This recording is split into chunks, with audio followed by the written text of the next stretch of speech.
Fala galera, beleza? Aqui é o Luan e sejam muito bem-vindos ao canal Fatos e Curiosidades.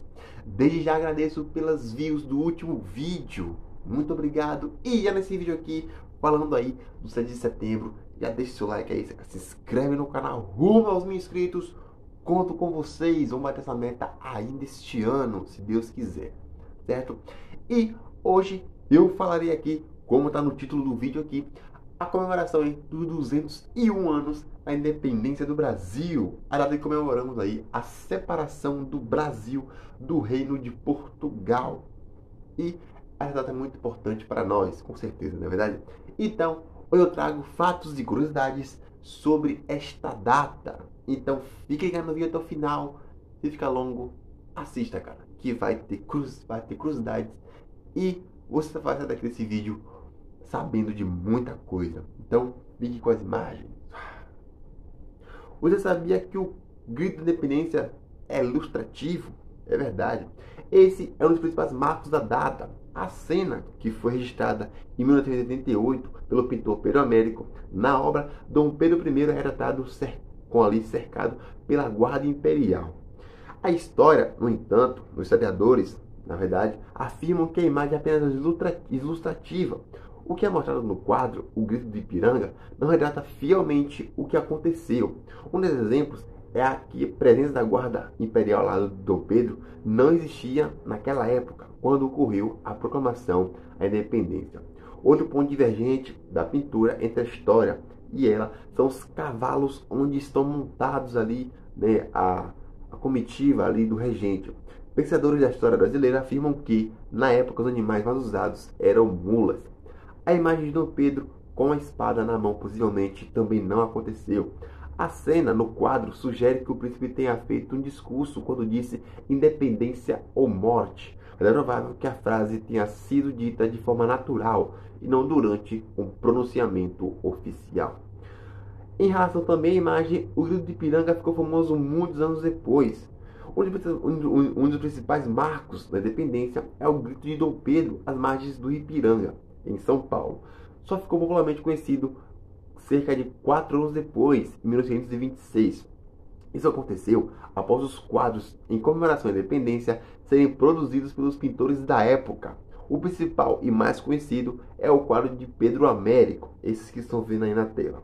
Em agosto de 22, Dom Pedro partiu para Rio de Janeiro com destino a São Paulo. Partiu do Rio de Janeiro com destino a São Paulo, para resolver conflitos políticos. O príncipe e a sua comitiva voltaram para casa quando receberam a notícia de que a princesa Leopoldina, esposa do regente, assinou o decreto de independência do país. Segundo historiadores, a comitiva precisou passar pelas margens do rio Ipiranga por conta de uma disenteria intestinal de Dom Pedro. É verdade. Ao longo da viagem, o grupo teve que fazer várias paradas não programadas para atender às necessidades do imperador. Você sabia que a independência não foi assinada por Dom Pedro? É verdade. Quando se fala em independência do Brasil, é muito comum associar a imagem de Dom Pedro I.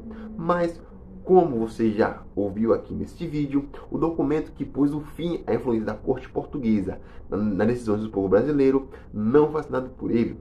Leopoldina da Áustria, esposa de Dom Pedro e princesa regente durante a viagem do marido, foi quem assinou o decreto da independência. A princesa se reuniu com o Conselho do Estado do Rio de Janeiro e assinou o documento após receber uma intimação da corte portuguesa para que a família retornasse à Europa.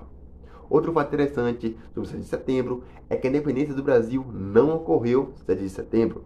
Apesar da comemoração ser comemorada 7 de setembro, o decreto da independência foi assinado 5 dias antes, dia 2 de setembro de 1822. Na ocasião, Dom Pedro estava viajando. A celebração da independência acontece todos os anos 7 de setembro, porque foi a data em que o príncipe soube da separação e fez a proclamação da independência. Apesar de ter ocorrido oficialmente em setembro de 1822, o movimento que levou à independência do Brasil começou muito antes, quando o pai de Dom Pedro, Dom João VI, regia o Reino Unido de Portugal e Algares. O Brasil deixou de ser uma colônia e passou a fazer parte do reino. Fugindo da invasão francesa, Dom João e a família veio ao Brasil e instalou a corte do Rio de Janeiro. Após a derrota de Napoleão Bonaparte na Europa em 1815, os protestos ocorreram em Portugal e outros países da região. Para acalmar os ânimos da população e organizar a vida burocrática do país, Dom João VI voltou a Portugal. A independência do Brasil custou 2 milhões de libras esterlinas. Para que Portugal, de fato, reconhecesse a independência do Brasil, foi necessário que a corte brasileira, desembolsasse 2 milhões de libras esterlinas como forma de indenização. A exigência do dinheiro foi cobrada em 1825. Como o Brasil não tinha dinheiro nos cofres públicos, foi preciso fazer um empréstimo com a Inglaterra. E esse foi o início da dívida externa do Brasil. E aí, você curtiu esses fatos, essas curiosidades aí sobre a independência do Brasil? Você sabia que não foi Dom Pedro que assinou no decreto ali, foi Maria Leopoldina? Se você não sabia, comenta aqui e se inscreve no canal, tá bom? Tamo junto, até o próximo vídeo, falou!